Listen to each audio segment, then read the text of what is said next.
Hello everybody, in today's video I'm going to show you how you can copy math equations from Claude AI to Google Docs.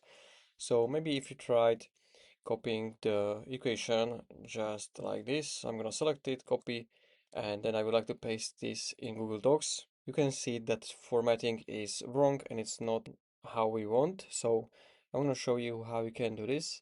And for this, we need to use Chrome extension. So you want to go to Chrome Web Store. You can type this in any browser you have. And then in the search bar, you want to basically type Claude to Docs. I'm going to press enter and you can find many different options. I'm going to go with the first option, which is from thinksolve.com. You can see it has over 6,000 users. I'm going to add this to Chrome. And you can also see that you can also export tables and images from Claude. So we can close this interaction.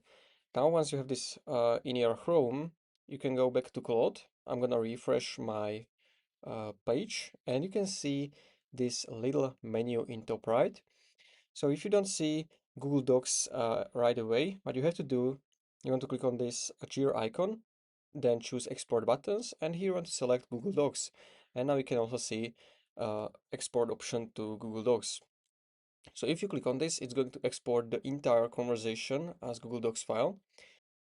After that, it might ask you to sign in with your account. So you want to sign in and then allow permission. And after that, you can see it will redirect you automatically to this Google Docs file where you can see all of your math equations correctly formatted. And if you found this video helpful, consider subscribing for more tutorials like this one.